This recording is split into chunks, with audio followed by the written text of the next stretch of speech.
Bonjour à toi et bienvenue au message lumière de la famille Myriam Bethléem du vendredi 28 février. Aujourd'hui, nous abordons dans l'Évangile une leçon de vérité que Jésus a servie aux pharisiens et presque 2000 ans plus tard à nous aussi.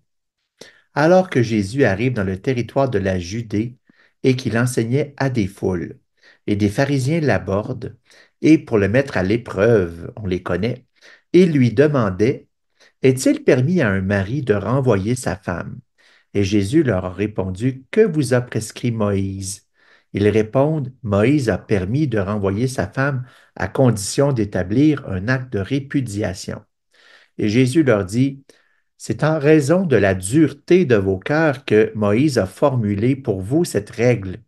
Mais au commencement de la création, Dieu a fait l'homme et la femme.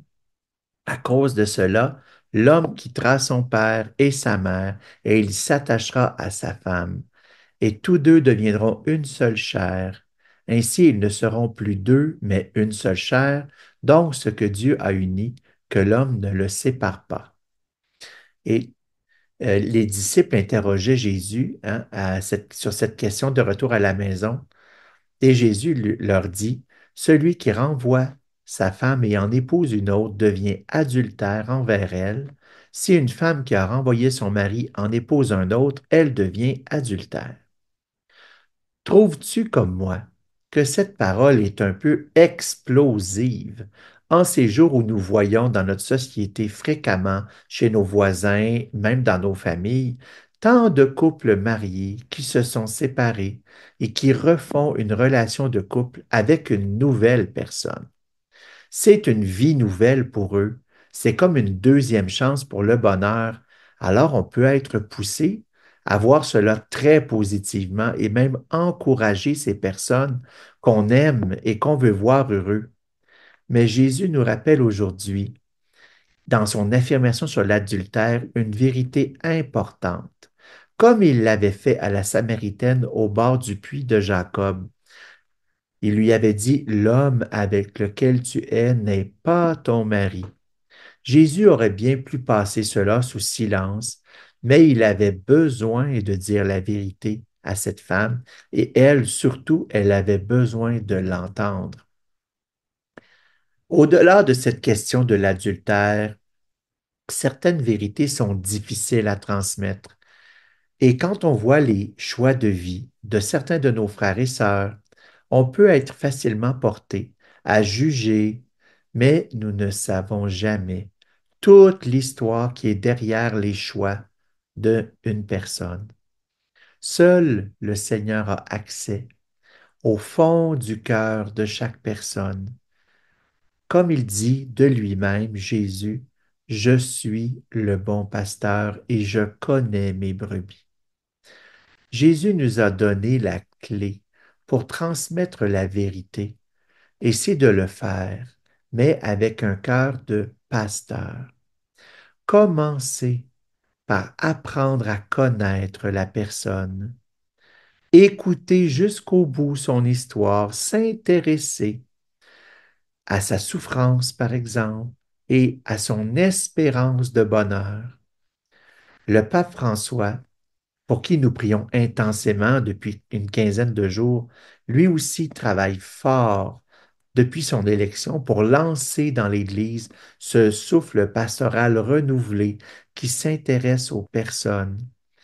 Et nous avons tous autour de nous au moins une personne dont l'attitude nous dérange parfois, dont on se dit qu'elle pourrait vraiment s'améliorer dans ses paroles, dans ses gestes, dans sa mentalité.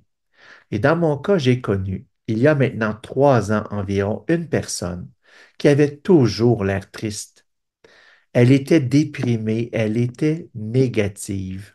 Ses paroles avaient vraiment le don de créer autour d'elle un malaise, et elle traînait avec elle comme une lourdeur.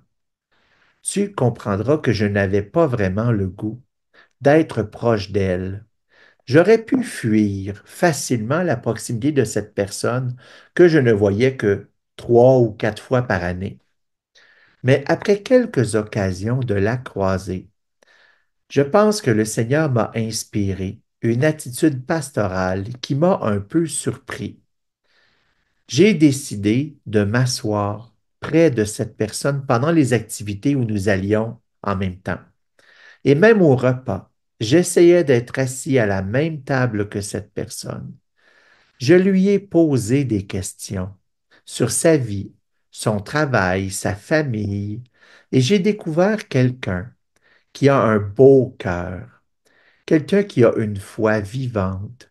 À ce jour, je ne sais pas exactement ce qui poussait cette personne à agir comme elle faisait, mais depuis que j'ai appris à la connaître, c'est beaucoup plus facile pour moi de m'émerveiller de ce qui est beau en elle. Aussi de prier pour qu'elle obtienne les grâces spirituelles dont elle a besoin, peut-être les guérisons de blessures, qui expliquent son attitude qu'elle a parfois. Laisse-moi te dire que la dernière fois que je l'ai croisée, l'an dernier, j'ai pu remarquer que cette personne a tellement un beau sourire. Elle était vraiment cette journée-là entraînante par sa simplicité, par sa joie.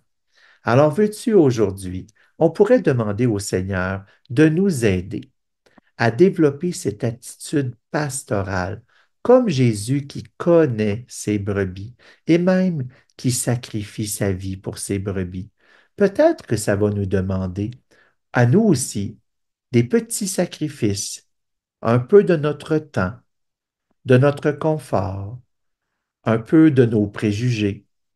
Alors osons, toi et moi, donner la chance au Seigneur de toucher ceux qui nous entourent, notre prochain, comme on dit dans la Bible.